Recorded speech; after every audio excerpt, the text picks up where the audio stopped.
grand dialogue. Sigika Foba.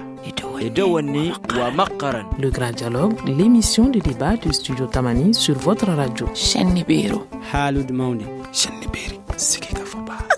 Le grand dialogue. Le grand dialogue. La poliomyélite, c'est cette terrible maladie qui est le sujet du grand dialogue de ce mardi 15 octobre 2015. On ne se demande pas pourquoi, dans la mesure où c'est demain vendredi que démarrent les journées nationales de vaccination contre la poliomyélite. Aussi, doit-on se rappeler qu'un cas de polio avait été enregistré ici au Mali il y a un peu plus d'un mois.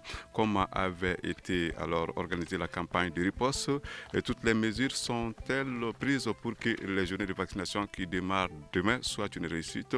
Combien d'enfants sont concernés? Ces questions et d'autres précisions sur la poliomyélite seront au centre de cette émission qui reçoit comme invité Madame Fatoumata Aïdara.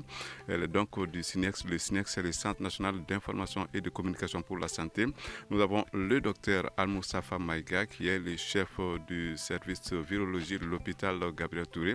Enfin, au téléphone d'ailleurs, nous aurons le docteur Famoussa Konaté qui est de la section immunisation, il est de la direction nationale de la santé. Nous avons également dans ce studio ici Mamadou Samaké qui est de l'association des paralysés. Ce débat vous est présenté par Seydou Fomba, auditrice auditeur, bienvenue. Studio Tamani. La poliomyélite, on en parle beaucoup ces derniers temps et cela pour deux raisons. D'un, un cas avait été récemment découvert au Mali. De deux, les journées nationales de vaccination contre la polio commencent demain. La polio est terrible, voilà pourquoi elle est redoutée. Mais au juste, c'est quoi la poliomyélite? Nous allons donc poser la question aux techniciens qui sont nos invités, à savoir d'abord le docteur Al-Moussafa Maïga qui est le chef du service de virologie de Gabriel Touré. Merci Monsieur Fomba. Merci aussi à Studio Tamani de nous inviter à nouveau. C'est un plaisir d'être sur votre plateau.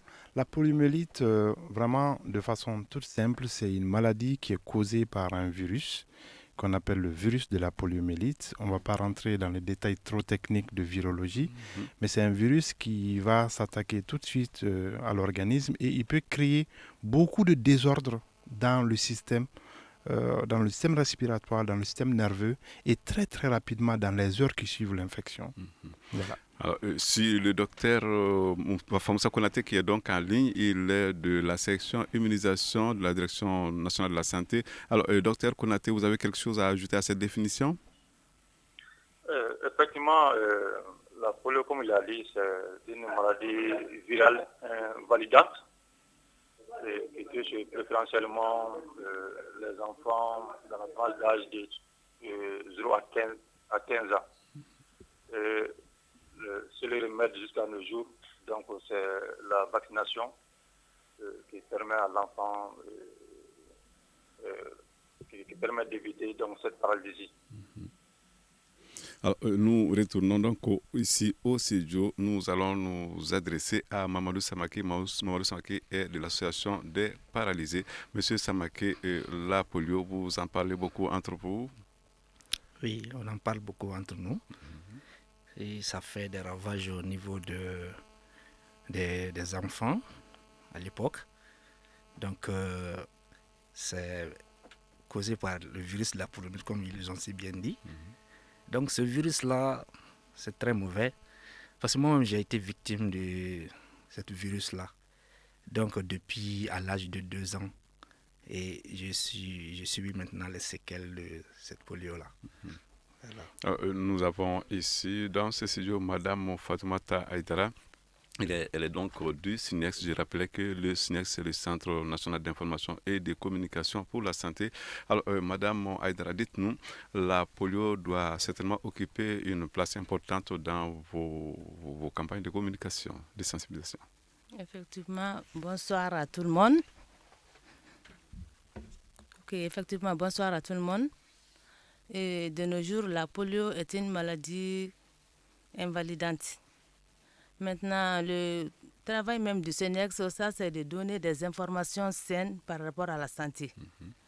Maintenant, nous sommes à la riposte du polio. Maintenant, qu'est-ce qui se passe? Le SINEX même a eu à faire beaucoup d'activités par rapport à cette campagne. On va en parler au cours du débat. Deuxième question, comment est-ce qu'on contracte la maladie? La question s'adresse au docteur Al-Moustapha Maïga, qui est le chef du service biologie de Gabriel Touré. Merci. On le traite vraiment de façon très simple. C'est une contamination orofécale, c'est-à-dire des sels, des aliments souillés, de tout ce qu'on mange. On va attraper le virus et on va développer. Et quand on va attraper ce virus-là, vous savez, dans notre culture, vraiment tout le monde mange ensemble. Vous voyez, les aliments ne sont pas souvent lavés. Même si c'est lavé, c'est pas désinfecté. Donc, il y a beaucoup de risques qui font que la transmission orofécale est aujourd'hui un facteur favorisant dans les systèmes sanitaires ou bien dans le système quotidien en réalité dans nos pays aujourd'hui. Vraiment, c'est principalement la transmission orofécale. Alors, docteur Famoussa Konaté, vous êtes de la Direction nationale de la santé, vous êtes donc en ligne. La polio, ça se contracte donc facilement, docteur? Comme il a dit, c'est une maladie de péril fécal. Donc, c'est à la suite d'ingestion des aliments ou bien de l'eau souillée par les matières fécales que les enfants, dans la plupart des cas, rattrapent cette maladie. Nous allons vous retrouver donc dans un instant, retour dans ce studio pour donner la parole à Mamadou Samaké. Mamadou Samaké qui est de l'association des paralysés. Alors, monsieur Samaké, à présent, vous avez donc été victime de cette maladie. On vous a expliqué comment ça se contracte? Oui, bon, d'après les dits de ma maman, chez moi, ça a commencé par une forte fièvre. Et ils avaient cru que c'était le paludisme. Bon, ils m'ont traité dans un premier temps avec les médicaments traditionnels. Mais quand ils ont vu que ça ne va pas, il y a un voisin qui est venu leur voir et leur dire de m'amener à l'hôpital. Donc, arrivé à l'hôpital, donc après le diagnostic, il s'est révélé que j'ai été attrapé par la poliomyélite. Et ça a trouvé que ça a vraiment causé des dommages au niveau des deux pieds et ma main droite. Voilà. Est-ce que vous avez l'impression qu'on connaît mieux aujourd'hui la polio qu'avant? Oui, je peux dire oui.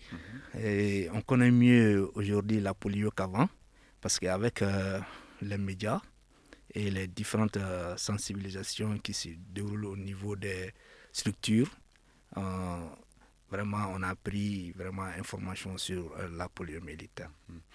Madame Fatoumata Aïdara du SUNEX, je pense que vous vous intéressez beaucoup aux informations relatives à la manière dont la maladie se contracte pour le communiquer donc au grand public. Oui, effectivement. Même récemment, nous avons même révisé les plans de communication des différentes régions, plus le district de Bamako. En révisant les plans, nous avons même révisé quelques messages par rapport à la riposte de cette jeune fille. C'est pour vous dire que le CNEX s'intéresse beaucoup aux activités de communication par rapport à la vaccination. Une question peut-être quand même un peu trop technique, je ne sais pas. C'est la typologie du virus. Docteur Al-Moustapha Maïga, est-ce que vous pouvez nous en parler? Le virus, il est pareil partout ou... Alors, le virus, en fait, il n'est pas toujours pareil partout. En fait, on peut pas... Il y a plusieurs types de virus de la polio. Ça, c'est... Dans la communication, on dit le virus de la poliomyélite. Mais en réalité, nous qui sommes des virologues, on sait qu'il y a beaucoup de types de poliovirus. Il y a le pyrovirus de type 1, de type 2 et de type 3. Maintenant, géographiquement, souvent, vous allez trouver qu'il y a un type qui circule plus que l'autre. Mais globalement, tout ce qui a été fait a permis aujourd'hui de stopper certains types aujourd'hui, tels que le type 2, qui a été complètement presque stoppé. La transmission de ce sauvage a été stoppée. Maintenant, même quand on voit par exemple le 1 qui sévit beaucoup plus chez nous, vous allez voir que dans ce 1, nous, en tant que virologues, on va encore décrire des sous-types de virus 1. On va trouver des sous-types 1A, 1B, jusqu'à E. Donc ça, nous, on appelle ça la phylogénie. ça permet de caractériser et de voir les liens génétiques et comment est-ce que les populations se contaminent à travers. Et tout de suite, quand je venais, j'ai regardé juste les infos et j'ai trouvé que dans les deux pays où le virus circule beaucoup dans le monde aujourd'hui, c'est le Pakistan et l'Afghanistan. Et on a regardé spécifiquement en Afghanistan pour voir quels sont les différents types de virus qui circulent. Et on a trouvé que les types 1 qui circulent et on trouve qu'il y a beaucoup d'autres types. Ça veut dire que c'est plusieurs intercontaminations. Ce n'est pas une seule, ça ne vient pas d'une seule population, mais c'est plusieurs populations qui se contaminent. Alors, docteur Famoussa Konaté, est-ce que vous avez des précisions par rapport à la typologie du virus de la polio? Bon, nous avons des approches un peu différentes peut-être. Différentes parce qu'ils ont des approches cliniques, mais nous avons des approches sur le plan surveillance. Je rappelle qu'eux, ils sont les virologues et vous vous occupez de l'immunisation, c'est cela? Effectivement. Donc, par rapport à cette typologie, donc, il y a 3 types de virus. Trois types de virus qui par rapport à la polio. Il y a le poliovirus de type 1, le poliovirus de type 2, le poliovirus de type 3. Mais les plus virulents sont les types 1 et les types 3. Actuellement, au jour d'aujourd'hui, le type 2, donc, ça a été carrément maîtrisé. Mais le problème qu'on a aujourd'hui, c'est avec les types 1 et les types 3. Donc, c'est ça les plus virulents. Et une fois que l'enfant attrape ces genres de polio, ces genres de virus, donc, dans la plupart des cas, donc la paralysie s'installe. Donc, c'est pourquoi il y a une surveillance épidémiologique très, très active par rapport à cette maladie. Je veux dire par là, donc dans tous les centres de santé, dans toutes les formations sanitaires, il y a des signes très simples qui permettent de reconnaître cette maladie. Que tu sois médecin, que tu ne sois pas du corps. Donc, il y a des signes simplifiés. Donc, quand on se base sur ces signes, donc ça permet vraiment de reconnaître les cas donc, qui peuvent passer inaperçus dans notre communauté. Donc, je veux dire, par rapport à la polio, donc, on a dit que tout enfant qui est âgé de 0 à 15 ans et qui présente une paralysie d'un membre, quelle qu'en soit la cause, c'est peut-être que quelqu'un a fait une injection aujourd'hui, demain, il a un pied paralysé. Donc, normalement, le parent, il doit être en mesure de signaler ça à l'agent de santé pour faire des investigations.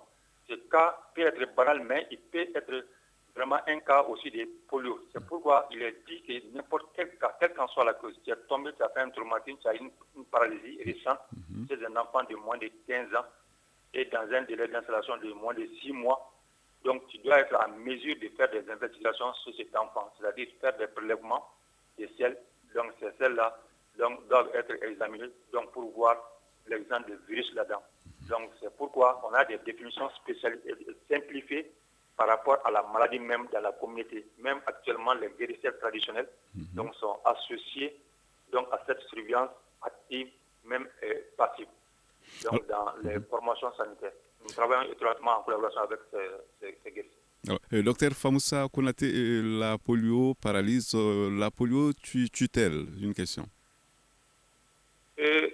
Bon, elle peut tuer. Il y a des formes très très sévères.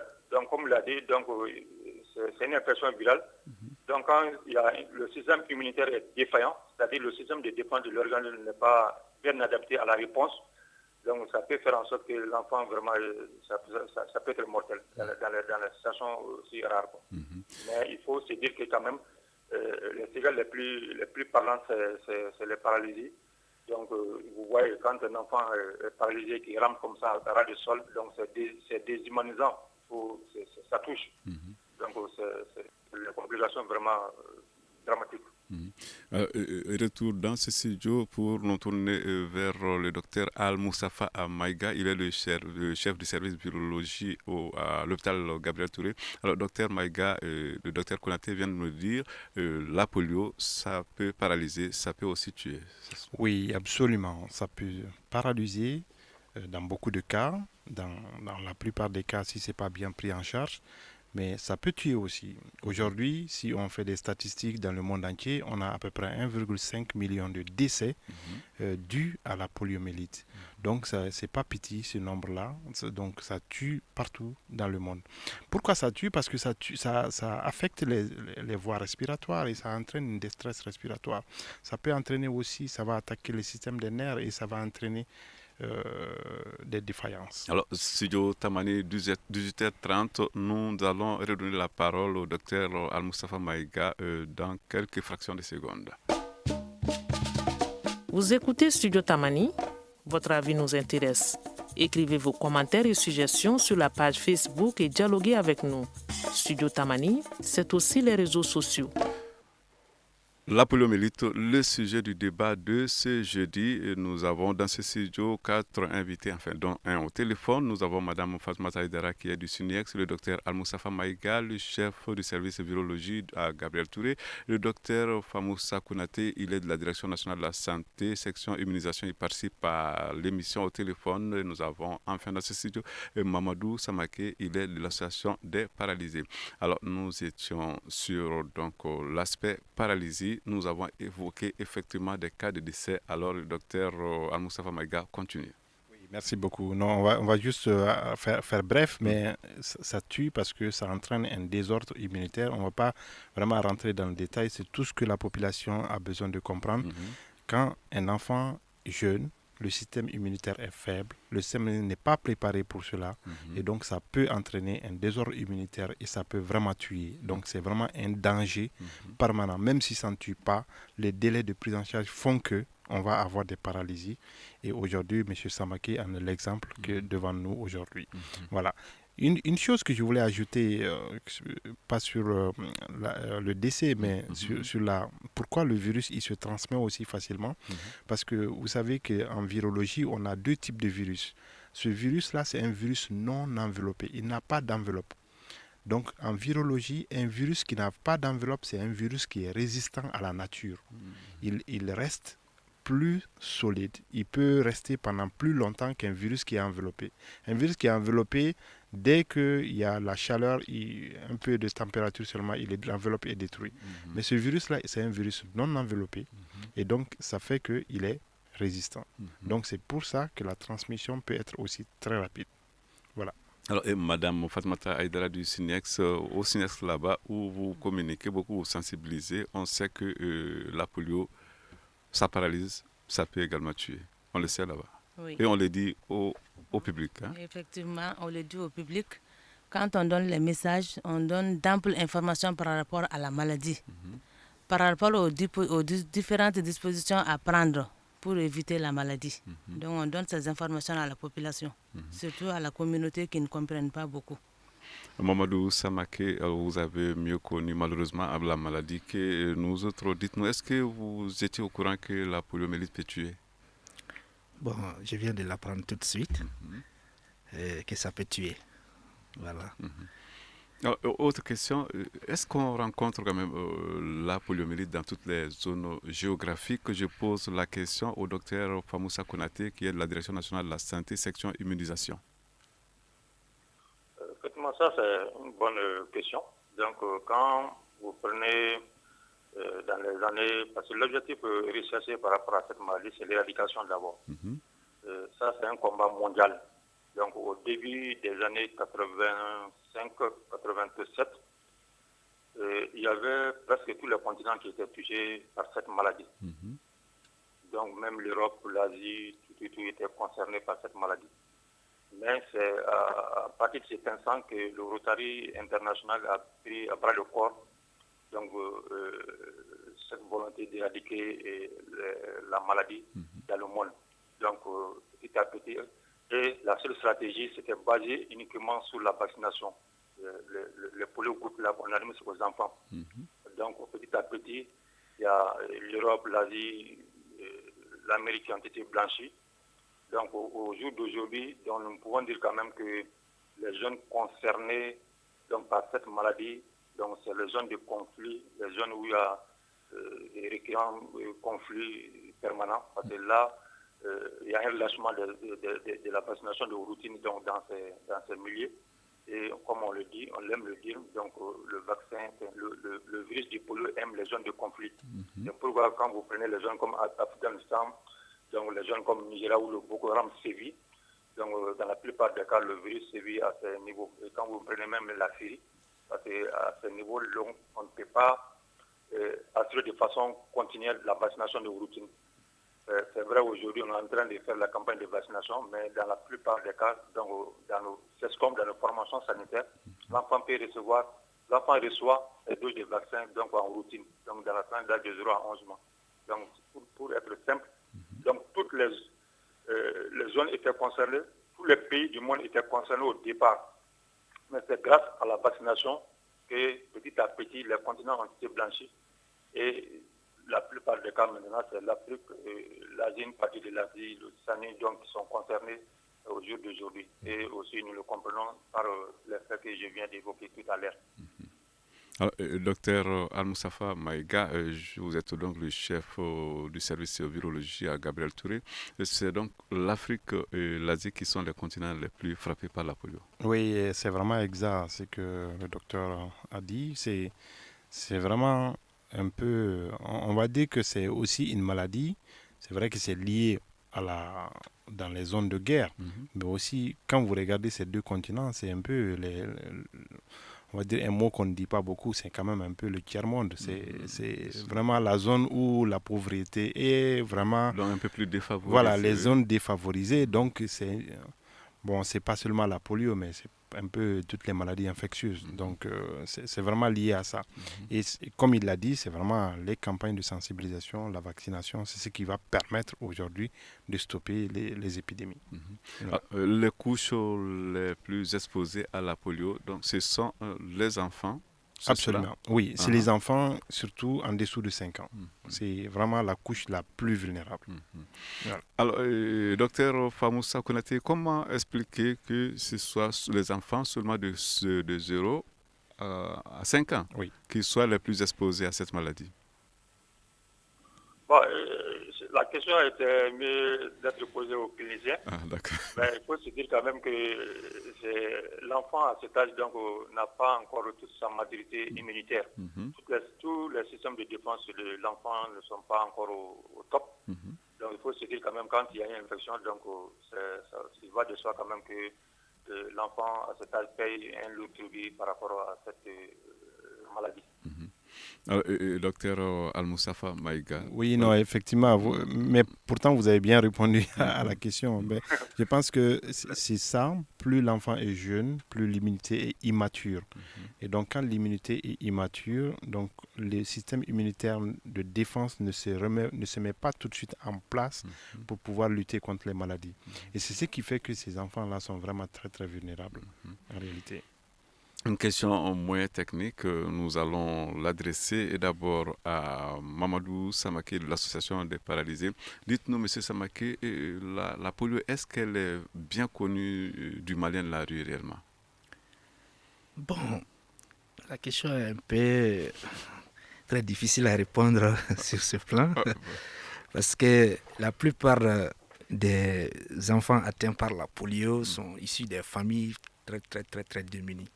C'est un constat qu'on a fait. Donc, ces familles n'ont pas pu, la plupart des membres de ces familles-là ne sont pas partis à l'école pour pouvoir s'informer. Et s'il y a des informations à passer également, si ces informations se passent dans d'autres langues que leur langue maternelle, ça peut poser des problèmes. Voilà. Alors, maintenant, nous allons nous tourner vers Madame Fatoumata Aïdara, qui est donc du SINEX. Dites-nous, Madame Aïdara, il est quand même important que le Malien de la rue soit mieux informé par rapport à cette maladie qui est vraiment dangereuse. De nos jours, je peux dire que les Maliens sont bien informés par rapport à cette maladie. Parce qu'il y a eu pas mal de messages par rapport à la polio. Nous avons même fait des activités de communication, plusieurs activités de communication. Dans différentes langues. Hein? Dans différentes langues. Nous avons même organisé, même aujourd'hui, il y a la Direction régionale de développement social qui a organisé même un dialogue communautaire par rapport à cette poliomyélite avec les tradithérapeutes. Parce que les tradithérapeutes, c'est une couche qu'on ne doit pas oublier par rapport à cette maladie. Parce qu'il y a beaucoup de parents qui passent en premier lieu par ces groupes cibles-là, avant d'aller à l'hôpital. Donc, ils ont même été informés. On a même organisé une journée d'information par rapport à ça, aujourd'hui même. Vous sensibilisez à Bamako, en dehors de Bamako, à l'intérieur du pays? À l'intérieur du pays, dans tous les Mali. Le SENEX informe dans tous les Mali, parce que nous organisons nos activités dans toutes les localités du Mali. Alors, nous passons au second volet de ce débat. C'est un cas qui est là, un cas de polio qui a été donc découvert au Mali. Alors, c'était en septembre dernier. C'est une situation qui a nécessité une campagne de riposte. Cette riposte, comment est-ce qu'elle s'est passée? Je crois que nous allons demander en premier lieu au docteur Famoussa Konaté de la Direction nationale de la santé.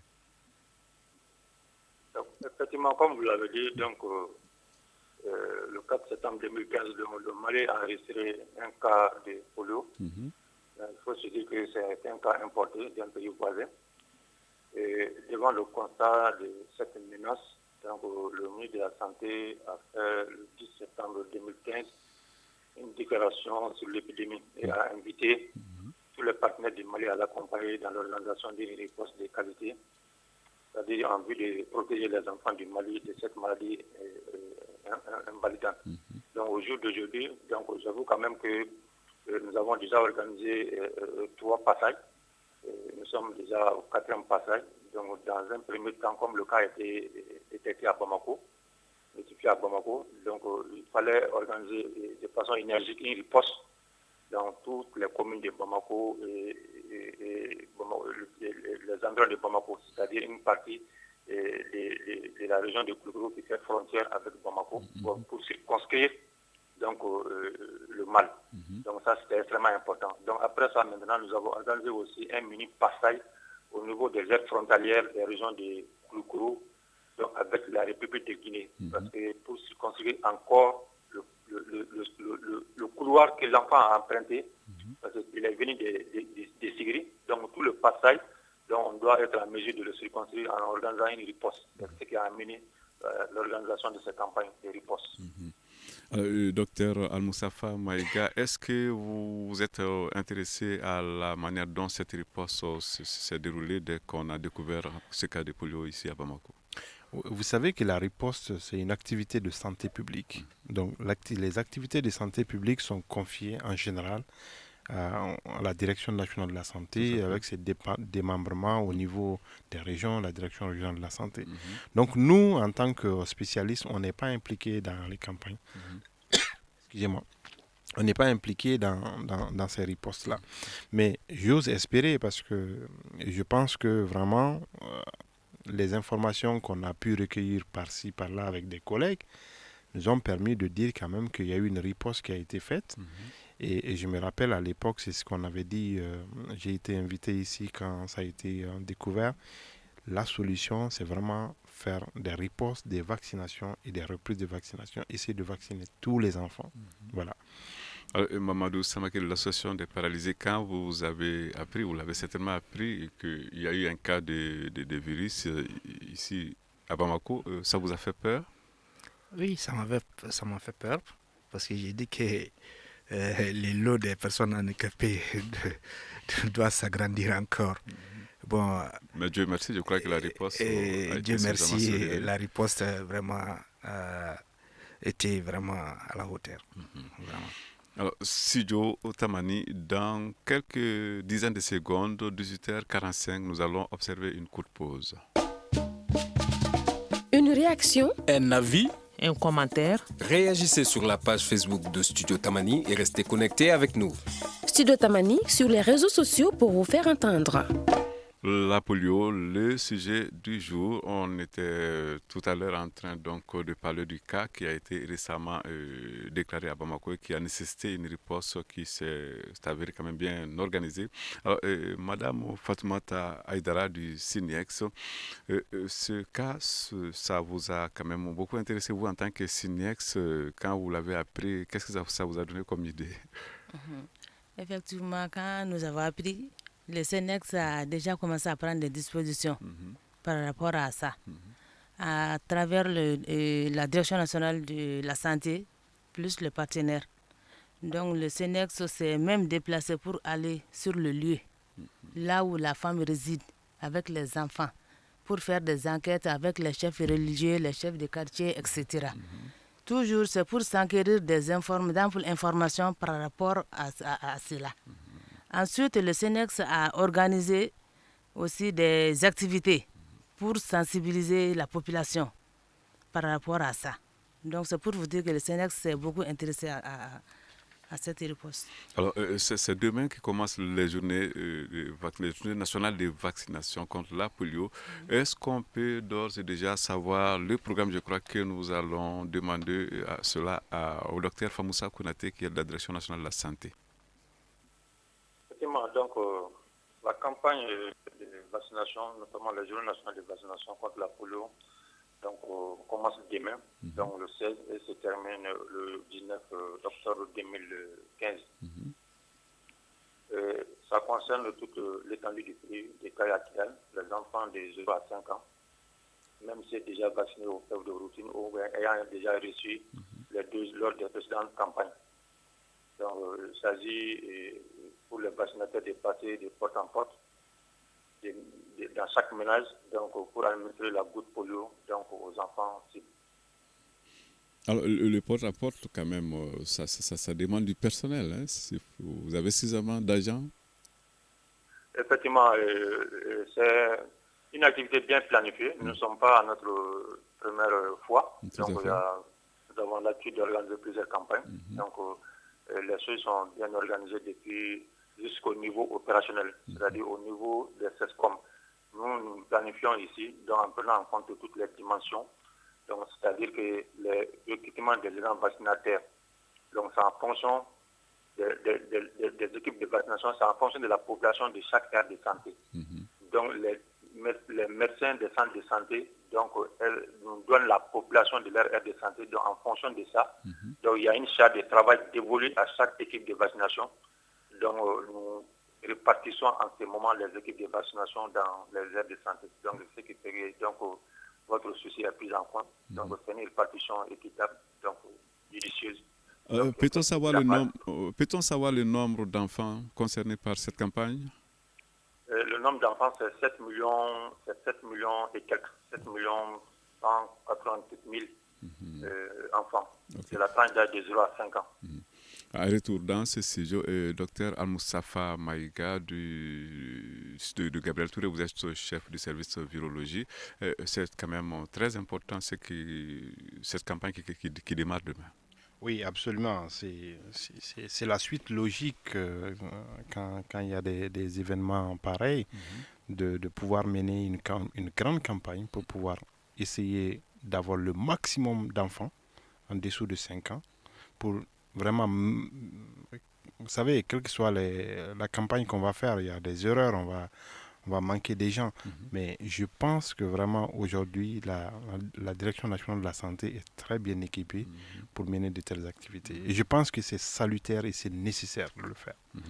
Alors, Mamadou Samaké, pour vous, ça veut dire quoi cette campagne qui démarre demain? Bon, cette campagne, vraiment, c'est une très bonne chose.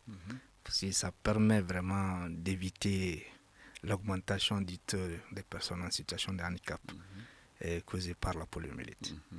Voilà. Madame Fatoumata Aïdara? Oui, c'est une bonne chose aussi également parce que ça permet vraiment de stopper cette maladie. Car le Mali est en voie d'éradiquer la poliomyélite. Cette question, à présent, je crois que nous allons l'adresser en premier lieu au docteur Famoussa Konaté de la Direction nationale de la santé.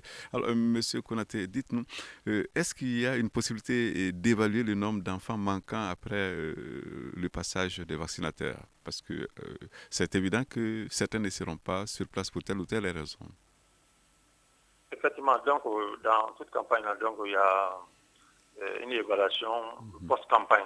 C'est-à-dire qu'après avoir bouclé les 4 jours de campagne, donc on ne se contente même pas de ça. Donc là où on a vacciné, donc on demande aux premiers responsables des centres de santé, si toutefois ils ont fini carrément de vacciner les zones. Donc après ça maintenant, il y a ce que nous appelons les moniteurs indépendants. Si vous le permettez, on peut même dire les contrôleurs, donc qui ont carrément leur indépendance totale, qui ne sont liés à personne.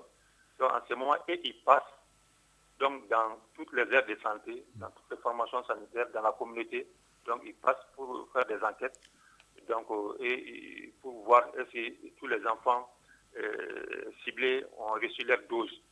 Donc ça se passe comment? C'est-à-dire que quand ils rentrent dans une famille, dans un ménage, donc ils demandent aux parents d'enfants d'amener les enfants qui sont dans la tranche d'âge requise. Donc en ce moment, ils voient donc le doigt, donc si c'est marqué, même si on dit que vraiment l'enfant a reçu, donc s'il n'est pas marqué, donc le comptabilise comme un enfant non vacciné. Parce qu'un enfant donc, quand même qui a été vacciné, il est forcément marqué, n'est-ce pas? Il est forcément marqué. C'est ça qui nous permet même de ne pas enregistrer des pertes de vaccins trop élevées. Parce qu'un enfant, quand il reçoit maintenant, s'il n'est pas marqué, on a en mesure encore de le donner ailleurs. Donc, ainsi de suite, donc ça va amener un gâchis par rapport à la gestion des vaccins. Docteur Al-Moustapha Maïga, il est donc important de procéder à une évaluation après une campagne de vaccination. Oui, absolument. Ça, c'est les règles en matière de vaccination et en matière d'études. C'est le monitorage. Le monitorage permet vraiment des moniteurs indépendants qui vont venir faire le travail et qui vont faire la remontée d'informations. Maintenant, la question fondamentale, c'est qu'est-ce qu'on fait du reportage que les moniteurs vont faire. C'est ça aussi la question. Est-ce qu'on va pouvoir rattraper ce qui n'a pas été fait? Comment est-ce qu'on va corriger? En tout cas, les moniteurs vont mettre au point des gaps et ces gaps-là, on doit être en mesure de pouvoir les corriger. Alors, nous allons à présent aborder le dernier volet, il reste peu de temps, c'est la sensibilisation. Lors des campagnes de vaccination, il est arrivé que certains parents se montrent réticents. Est-ce qu'aujourd'hui on peut rencontrer des cas du genre? La question s'adresse au professeur, au docteur Famoussa Konaté. Effectivement, comme il a dit, mais avant de répondre à cette question, d'abord, donc, par rapport aux enfants non vaccinés, comme l'a dit le confrère, oui. Donc les enfants qui ont été recensés par les moniteurs n'ayant pas reçu de dose de vaccin, immédiatement les moniteurs ils se promènent avec une quantité de doses de vaccin dans les portes vaccins. Maintenant, une fois qu'ils trouvent un enfant non vacciné, c'est vrai, donc ils font la remontée des enfants comme ils ont trouvé un enfant non vacciné, mais immédiatement ils administrent la dose. Aucun enfant n'échappe. Donc, dès qu'ils remarquent qu'un enfant n'a pas été vacciné, ils le prennent en charge, c'est cela? Ils le prennent en charge immédiatement, ils administrent immédiatement la dose. Mais le plus important, c'est d'avoir la proportion des enfants non vaccinés. Parce que quand on a cette proportion, ça nous permet de nous orienter par rapport aux campagnes futures, de nous focaliser sur ces zones-là et de déployer, d'étoffer les équipes de vaccination à ce niveau, quoi, et vraiment de mettre l'accent sur la sensibilisation communautaire à ce niveau. Alors, cela est compris. Nous revenons donc à ma question. Est-ce qu'aujourd'hui, on peut rencontrer des parents qui sont réticents au fait qu'on vaccine leurs enfants? Il y a des cas de réticents qui sont notés par-ci par-là, donc c'est fréquent actuellement. Mais il faut se dire que dans la plupart des cas, nous parvenons quand même à gérer parce qu'il y a des comités de gestion de cette crise-là, depuis au niveau des chefs de quartier. Donc quand un parent est réticent, donc le vaccinateur n'essaie pas de forcer, mais il essaie de le sensibiliser d'abord. Donc si ça ne réussit pas, donc il se réfère donc au comité de gestion des crises, donc qui est au niveau communautaire là-bas. Donc il y a peut-être quelques membres influents du quartier, donc qui composent ce comité, et quand même dans la plupart des cas, ils parviennent à gérer à l'amiable sans l'intervention des forces de l'ordre. Mais il faut se dire que les cas de réticence, donc qu'est-ce qui les motive? C'est généralement, ils n'ont pas reçu beaucoup d'informations autour de cette maladie. Mais quand on parvient quand même à donner les informations claires, aussitôt, donc c'est géré. Merci beaucoup, docteur Famoussa Konaté de la Direction nationale de la santé section immunisation pour votre disponibilité. Merci donc d'avoir pris part à cette émission. Retour dans ce studio et Madame Fatoumata Aïdara du SINEX. Est-ce que ça vous étonne de voir des parents qui sont contre, qui sont donc réticents au fait qu'on vaccine les enfants? Non, ça ne m'étonne pas. Pourquoi? Parce que quand on parle de refus, il faut chercher à savoir d'abord les raisons de non-vaccination. Pourquoi ces parents ils refusent à faire vacciner leurs enfants? Ça veut dire que là-bas, la communication n'a pas bien passé. Souvent, il y a des vaccinateurs qui rentrent dans les familles, ils prennent les enfants seulement, ils vaccinent les enfants et sortent. Souvent, il y a des parents qui n'acceptent pas ça. Il faut sensibiliser, il faut parler aux parents, expliquer aux parents, pour que les parents comprennent pourquoi ces enfants vont être vaccinés. Maintenant, il y a d'autres raisons. Ces raisons peuvent être quoi encore? Il y a aussi la non-revisite aussi des familles. Souvent, il y a des vaccinateurs aussi, quand ils passent, si l'enfant est absent, ils ne repassent pas. Ça aussi, c'est un problème. Donc, le grand problème de la non-vaccination même des enfants, c'est l'insuffisance de CIP, c'est-à-dire la communication interpersonnelle. Il faut que les vaccinateurs commencent à bien expliquer, à informer les parents par rapport à la vaccination avant de vacciner les enfants. Donc les parents ne sont pas informés, ils ne connaissent pas, donc ils refusent de faire vacciner les enfants et puis ils ne connaissent même pas pourquoi leurs enfants sont vaccinés et puis quelles sont les conséquences de cette maladie. Donc il faut bien expliquer aux parents pour que les parents adhèrent à la vaccination. C'est le grand problème. Mamadou Samaké de l'association des paralysés, si vous rencontriez par exemple un parent qui est réticent au fait qu'on vaccine son enfant, qu'est-ce que vous lui diriez? Bon, c'est très simple. Je lui explique d'abord les difficultés que la poliomyélite peut causer à un enfant non vacciné d'abord. Et les difficultés qu'ils peuvent avoir pour son mouvement dans l'avenir. Il faut expliquer tout ça d'abord. Voilà. Ensuite, peut-être après tout ça, il comprendra. Parce que la poliomyélite, ça fait un handicap à vie. Ça fait un handicap à vie. C'est pas du tout facile. Mamadou Samaké, vous êtes quand même un homme très courageux. À présent, nous tournons du côté du docteur Al-Moussafa Maïga, de Gabriel Touré, il est le chef du service virologie. Alors, docteur Maïga, c'est quand même un peu étrange que jusque-là, on rencontre des parents qui sont contre la vaccination, ils sont réticents. Non, en fait, c'est pas très étonnant parce que, en réalité, Madame l'a très bien expliqué, c'est la communication.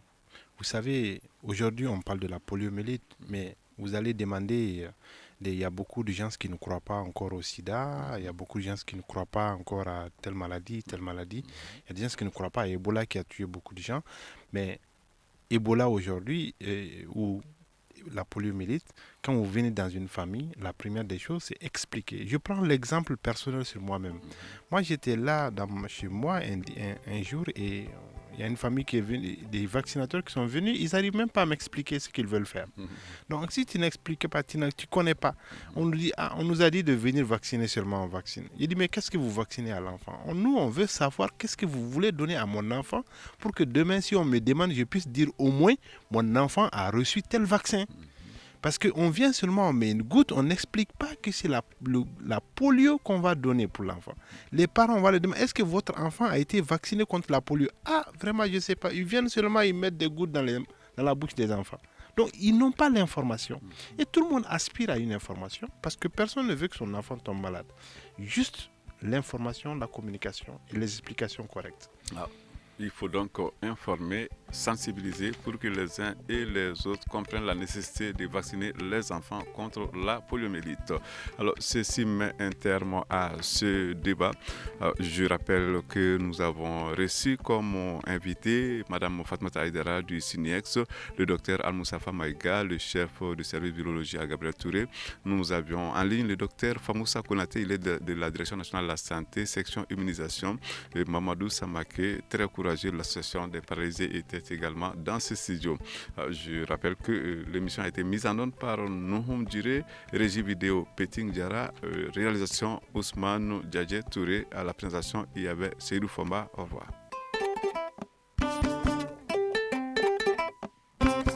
Le grand dialogue. Sigika Foba. Edouani wa Makaran. Le grand dialogue, l'émission de débat du studio Tamani sur votre radio. Chenibero. Halud Maundi. Cheniberi. Sigika Foba. Le grand dialogue. Le grand dialogue.